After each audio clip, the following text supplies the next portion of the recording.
Бүгінгі кезекті шығарылым бізде QuizWizard сервисіне арналады. Google'дың әдеттегідей іздеу жолағына жазып ресми сайтына өтеміз. Жалпы бұл сайт бізге қандай мүмкіндік береді? Ең бастысы бұл қазіргі таңда жаңартылған дидактикалық ойын конструкторы деп айтсақ болады. Яғни бұл сервисті біз қолдана отырып оқушыларға белгілі бір мақсатқа жету жолында мотивация сыйлайтындай ойын ұйымдастыра аламыз.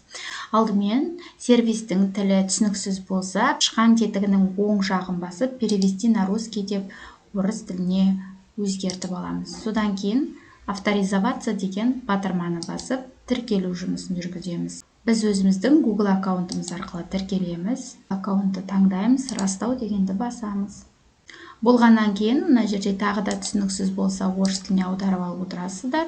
Выберите тип дейді, осы жерден учитель дегенді таңдаймыз. Сохранять дегенді басамыз, начать тур дегенді басамыз.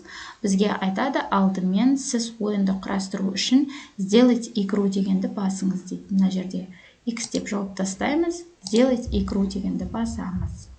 Бізге айтады, яғни дайын сіз шаблонды таңдаңыз дейді. Біз мына жерден выберите из шаблонов таңдауымызға болады, немесе біз өзіміздің суретімізді қоя отырып, или загрузите свой деп тұр, сол жерден өзіміз шаблонды жасап та шығарсақ болады. Бірақ біз өзіміздің жұмысымызды жеңілдету үшін әрине выберите из шаблонов дегенді таңдаймыз. Бізде, құрметті әріптестер, көріп отырсаңыздар, неше түрлі қызықты шаблондардың барлығы бар. Яғни бұл жерде біз қандай да бір шаблонды таңдау арқылы біз балаларды бір-бірімен жарыстыратын боламыз. Немесе жаңада өзіңіздің компьютеріңізден бір суретті әкеліп, лабиринт суретін әкеліп қойып қойсаңыз да болады. Қазір мен осы бір шаблонды таңдағым келеді, үстінен басамын. Содан кейін мына жақта бізде настройкаларын жүргізуге болады. Яғни мына жерде квадрат дегенге басатын болсақ, мына жерде қоятын сұрақтарымыз бірінші, екінші, төртінші, 5 сұраққа дейін квадрат түрінде қоюымызға болады сандарды, әрбір сұрағымызды. Круг түрінде қоюымызға болады.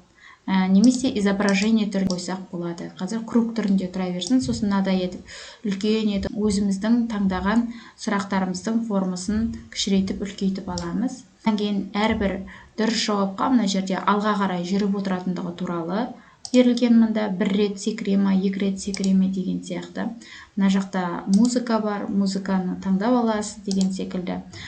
Енді біз доска деген бөлімді қарастырдық. Енді әрі қарай біз сұрақтар деген бөлімге барамыз. Сұрақтар деген бөлімді қарастыру үшін біз добавить вопрос дегенді басамыз.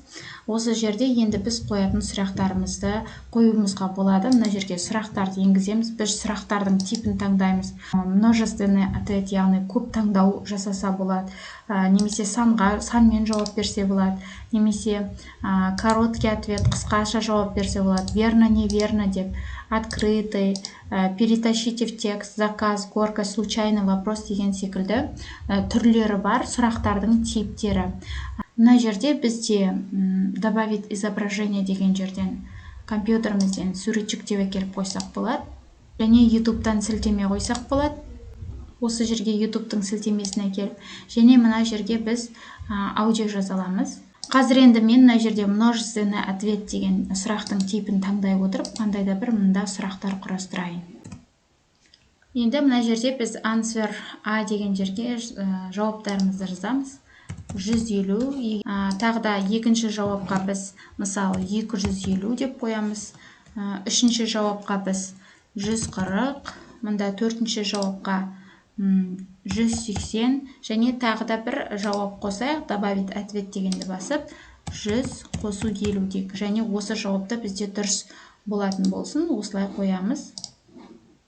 Міне екі жауабымыз біздің дұрыс болды. Енді изображениеге мына жерге біз Ахмет Байтұрсыновтың суретін қойып қойсақ болады. Ол үшін перетащите файлы или просмотрите деген жерден біз Ахметтің сақтап алынған суретін іздеп қоя қоямыз.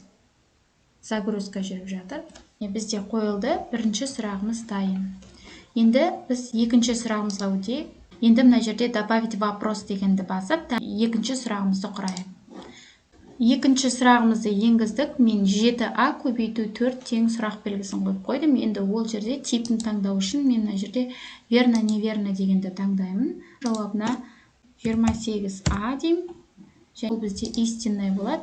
Болды, бізде сұрағымыз дайын болды. Заканчивать дегенді басамын. Екінші вопросымызды қосайық. Добавить вопрос деп. Біз типін таңдап аламыз. Бұл жерде мен мысалы короткий ответ дегенді таңдайын. Мен сұрағымды жаздым, және мына жерге мен өзімнің бір қандайда сөзімді, фразамды дұрыс жауап болады дегенді жазып қоямын. Мына жерге оқушылар жауап береді.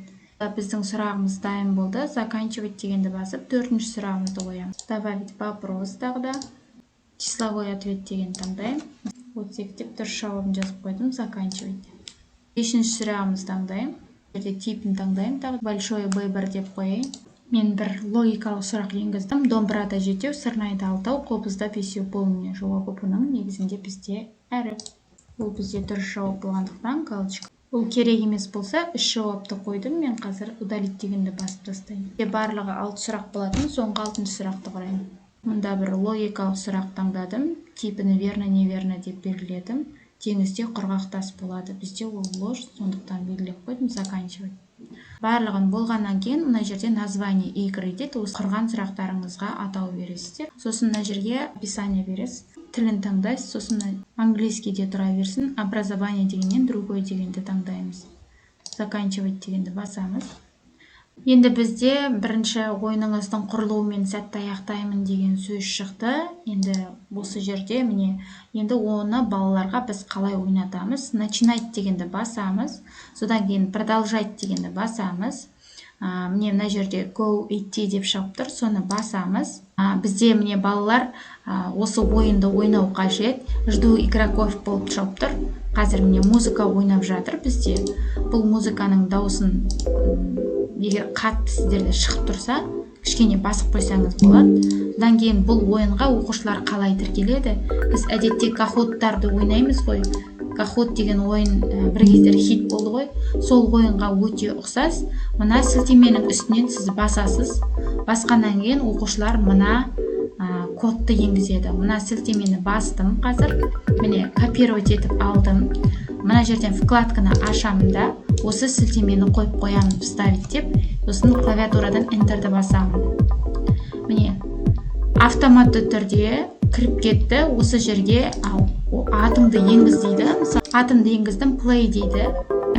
Бір адам бізде, менде бір адам қосылды, мына тақтаға шығып тұр, санду қосылды деп. Енді начинать дегенді бастайтын болсам, тегоньки дейді, яғни бізде сұрақтар шығып тұр. Биылғы оқу жылында Ахмет Байтұрсыновтың туғанына неше жыл толды? Бізде 2 жауап бар, 150. Submit дегенді басам, дұрыс деп шықты. Бізде мына жақта бірінші сұрақта орындалды, екінші сұраққа келіп жатыр.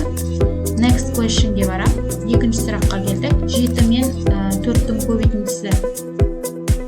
28 true деймін. Correct 28A. Келесі бізде үшінші сұрақ. 8 наурыз қандай мереке?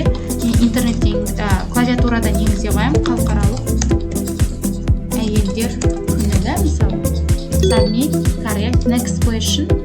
5-ші сұраққа келдім. 8-ге 24 қосқанда 32 болады. Енгізем. Submit. Келесі 5-ші сұраққа өттік. Ең соңғы сұраққа келдік. 6-ші сұраққа. Домбырада жетеу, сырнайда алтау, қобызда бесеу. Бұл не әріп. Next question. Ең соңғы сұраққа келем. Сонымен біздің барлық сұрақтарымызға жауап бердім. Өте керемет. Барлығы да жауап 00:36 секундта пайдаланғанмын. Посмотреть результаты дегенді басам. Міне, бірінші орында бізде Санду деген оқушы бірінші орынға шықты. Бірден нәтижесін шығарып береді. Енді сіздерге айта кететін жайт, мынаны бізде закрывать.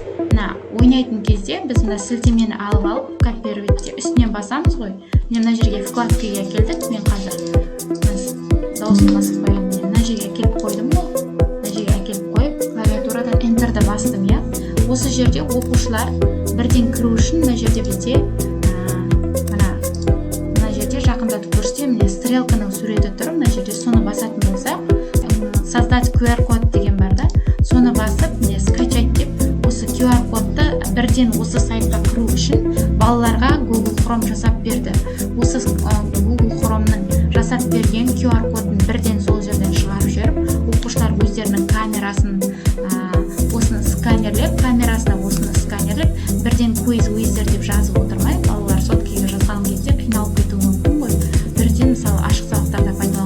уақытыңызды жоғалтпас үшін осы жердегі стрелканың QR деген мүмкіндігін пайдалансаңыз болады Google Chrome'ның. Бірден осыған номерді тіркетте аты жөнін жазып, бірден осы QR кодқа кіреді де өзінің аты жөнін жазып тіркеле береді. Қорыта айтқанда, бұл өте керемет сервис, заманауи. Енді жаңа мен сіздерге шаблон таңдағанда байқасаңыздар, тек қана 6 сұрақтан тұратын шаблонды таңдадым. Бұл жерде көп сұрақтан тұратын лабиринттердің шаблондарының түрі бар. Мен сіздерге түсіндіргенде ыңғайлы болу үшін, көп уақытты алып кетпес үшін сол шаблонды таңдаған болатын. Әделеріңізге жарасын, менің каналыма тіркеліп, лүпіл басып, жақсы пікір қалдыруды ұмытпаңыздар, әріптестеріңізбен бөлісе отырыңыз.